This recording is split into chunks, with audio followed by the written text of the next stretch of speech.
अर्चना Tiwari missing case. पिछले 15 दिनों में आपने इस केस के बारे में जरूर सुना होगा।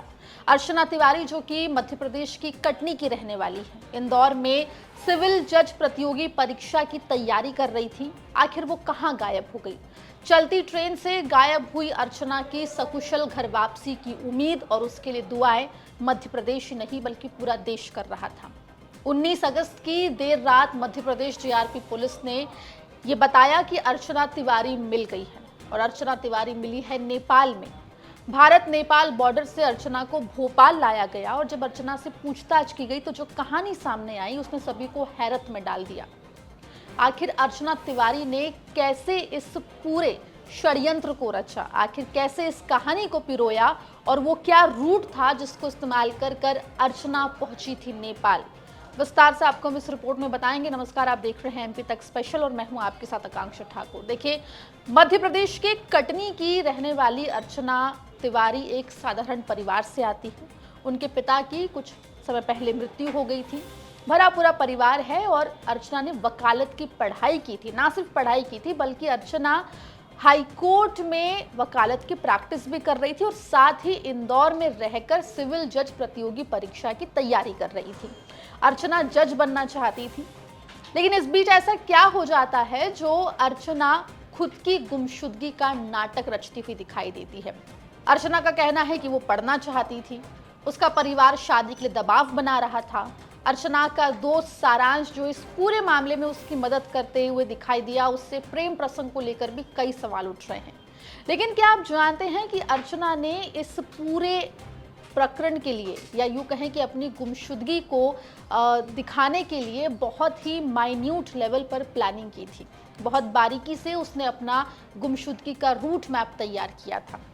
ये कहानी शुरू हुई 7 अगस्त से, जब अर्चना तिवारी कटनी के लिए इंदौर से रवाना हुई ट्रेन में।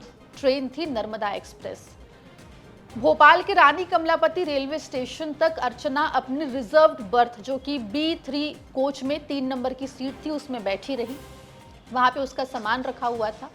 उसके बाद वो यहाँ से यानी कि अपने कोच से A2 कोच में चली गई, जहां पर तेजेंद्र उसका इंतजार कर रहा था। तेजेंद्र अर्चना और सारांश का दोस्त था।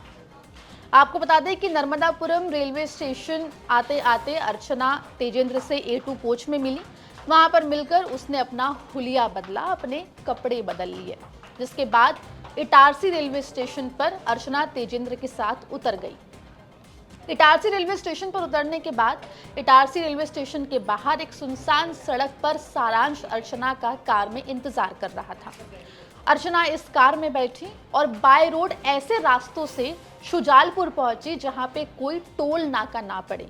देखिए, अर्चना जो है वो वकालत कर रही थी, प्रैक्टिसिंग लॉयर थी। ऐसे में उसे पता था कि उसका ये जो पूरा मामला है वो जीआरपी थाने में दर्ज होगा। ऐसे में वो किसी भी सीसीटीवी की कैद में आने से बचती हुई दिखाई दे रही थी। 2 दिन शुजालपुर में रहने के बाद अर्चना को लगा कि उसे अब यहाँ से आगे बढ़ना चाहिए, जिसके बाद अर्चना बाय रोड बुरहानपुर पहुंचती है। बुरहानपुर पहुंचने के बाद अर्चना हैदराबाद जाती है। हैदराबाद जाने के लिए अर्चना बस का इस्तेमाल करती है ताकि वो किसी की पकड़ में ना आए। हैदराबाद से अर्चना जोधपुर पहुंचती है। जोधपुर पहुंचने के बाद जोधपुर में कुछ समय बिताने के बाद अर्चना अब जोधपुर से दिल्ली आती है और फिर दिल्ली के रास्ते अर्चना जो है वो नेपाल जाती है। बताया जा रहा है कि नेपाल में अर्चना काठमांडू में अपने किसी पहचान के मित्र के सहारे वहां पर रुकी थी, जिसने उसे एक दूसरा सिम भी मुहैया कराया था। हालांकि जब इस पूरे मामले का भंडा फूटा तब मध्य प्रदेश जीआरपी पुलिस ने अर्चना को वापस बुलाया।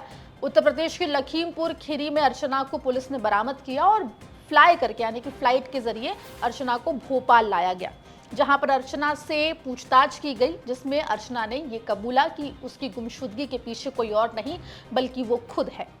हालांकि जिस तरीके का रूट मैप अर्चना ने तैयार किया था, इसमें ध्यान देने वाली बात यह कि अर्चना ने अपना मोबाइल फोन और अपना सामान ऐसी जगह पर फेंकवाया जहां से पुलिस को आसानी से गुमराह किया जा सके, जिससे पुलिस को ऐसा लगे कि अर्चना चलती ट्रेन से नदी में गिर गई है या फिर वो जंगल में गिर गई है। कुल मिलाकर अर्चना ने अपनी वकालत की पढ़ाई का भी बखूबी इस्तेमाल करते हुए वो नजर आई है। इस पूरे मामले में अर्चना ने हर एक बारीकी का ध्यान रखा है। फिलहाल अर्चना को पुलिस के द्वारा बरामद कर लिया गया है। इस पूरे मामले में पुलिस कोई एक्शन तो नहीं ले रही है, अर्चना को उसके परिवार के सुपुर्द भी कर दिया गया है। लेकिन जिस तरीके की प्लानिंग अर्चना ने अपनी गुमशुदगी को सही और एक क्राइम दिखाने के लिए की थी, उस पर आपकी क्या राय है, हमें कॉमेंट सेक्शन में जरूर लिख के बताएं। और मध्य प्रदेश जुड़ी तमाम खबरों के लिए बने रहिए एमपी तक के साथ।